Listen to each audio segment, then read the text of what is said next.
So I just wanted to share something with you. I was asked today Karen, will you do something inspirational?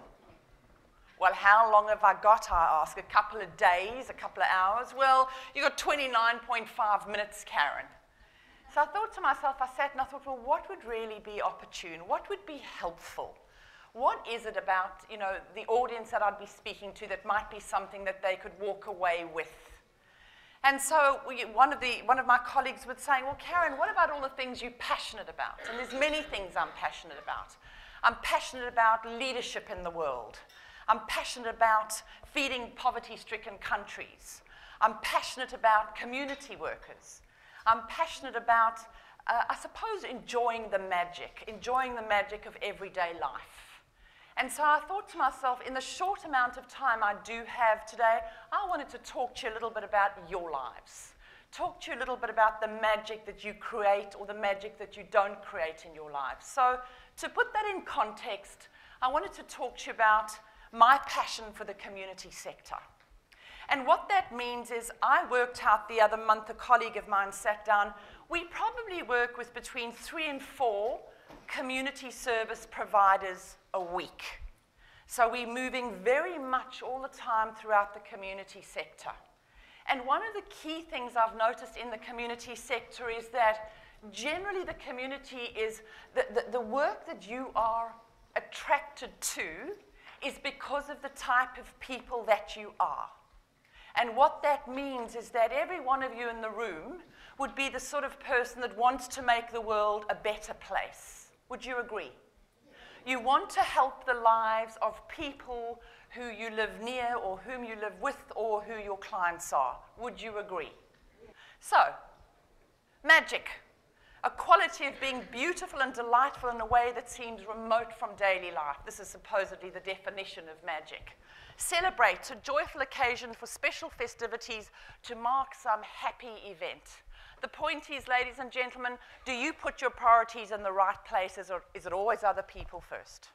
Do you celebrate you? Before I go any further, I want you to turn to the person next to you, and I want you to list 2 magical things, 2 things that you would like to do for you before, supposedly, you kick the bucket. What's on your bucket list? Just 2 things.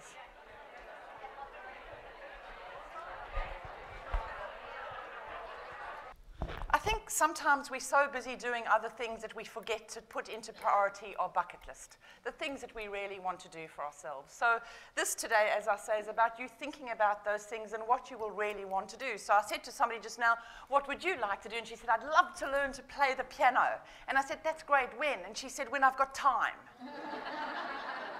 The point is, ladies and gentlemen, make the time, because this is about you. And unless you believe in reincarnation, this is your only shot.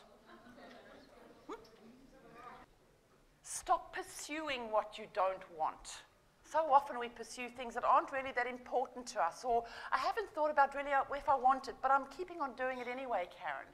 Time is short. Pursue those things and those relationships that make you happy, that nurture you, as opposed to you nurturing others all the time.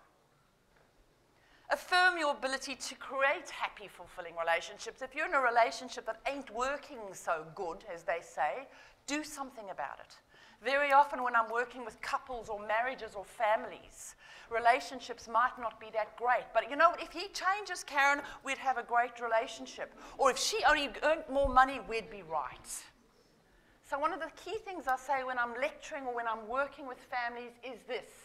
If you're on a situation that's not working, let's just say you're in a relationship that's a bit difficult, then consider, number 1, that you might be part of the problem. And I mean that lovingly and respectfully. And if you are, the most important thing is, what are you going to do about changing that? How can you get that right? Or how can you add greater impetus into that? Try and have a great and wonderful relationship with as many people around you as you can. Because as Nolene said earlier, and as was said earlier, it's about social connection. We are social animals. It's about having people and relationships that work for you. That you've got so many things to offer and so many gifts that you have. And how wonderful it is that you have those things. Celebrate the good things that you do have in your life. Celebrate the great relationships around you, because I'm sure that some of us have difficult relationships at times, but there's always relationships around us, hopefully, that are good. And sometimes when things get a bit tough, we tend to throw the baby out with the bathwater and the bathtub. There's often things that are still really great in our lives. Let's never, ever lose sight of that. Celebrate the way you look. Celebrate the things about you that other people love. Celebrate the fact that you woke up to the most magnificent morning this morning, that you're alive and the sun is shining. Celebrate those little things that really make an impact, and celebrate the things that you don't do well, because they generally teach you how to do things better. That is, as long as you can learn from those things that you don't do well. And one of the things one of the favorite authors I have, and I use his work a lot in my teachings, a lot in my training, and that's Stephen Covey. Simple work, 42 years of research. And he talks about the 7 habits of highly effective people, from where I get this. The 7 habits of highly effective marriages, he wrote. The 7 habits of highly effective families. And what I love about his work, it's always the same. The 7 habits are consistent throughout his research. First things first, love this habit. This is about, ladies and gentlemen, priorities. It's about what is most important to you, and do you put the time and the effort and the energy into those things that are most critical to your overall well-being. And I think in many ways, you probably don't, because you're putting a lot of priorities on other people and their needs, and I'm not saying that that's wrong. I'm being respectful with that. I think it's wonderful, but it does cost you. So thinking about, if you do have things that are more important to you than others, make them first. Seek first to understand before you seek to be understood. Habit number 5. I always tell the story. 2006, I saw 604 marriages in my private practice. 604 marriages in a year is a lot of marriages. You know the key reason why relationships don't sustain? Give me one. Anybody? No communication. Break it down a bit. Don't listen. The key reason why relationships don't sustain is we don't listen. 48% of first marriages fail, 52% of second marriages. Listen. Key skill. Habit number 6, synergy, balance. Coming back to his pie, he's saying get the balance right. 1 hour every day. Get your life in perspective. Because a lot of the time when we are doing the work that we're doing because we are caring people and we want to make the world better, we don't have our lives in balance.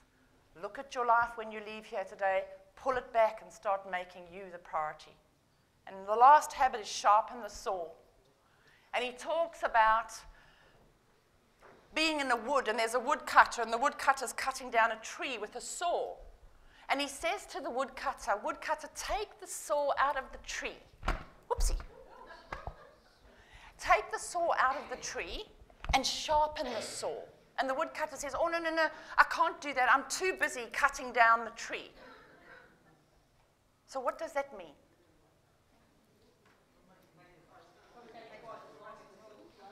Okay, so twice as long to cut the tree. So what he's saying is that really is all about reflective practice. Looking at what you do well. Looking where you struggle. And if you can identify those areas that you don't do well, he would say, sharpen up your act. Because the greatest definition of insanity is doing the same thing time and time and time again and expecting a different outcome. So if there are things in your life that aren't working, he would say take a step back and really look at those things and implement strategies or things to try and make it better so you become more productive. You engage in regular reflective practice. And so ultimately you start living in a much more meaningful way. But I think at the end of the presentation, what I want to say is I feel an absolute privilege being part of the community sector when I'm allowed to be or able to be. I feel always privileged to have the opportunity to work with the community sector. And I just think that you're the most awesome, awesome people. What I would like you to do more of is look after yourselves better. Thank you for your time.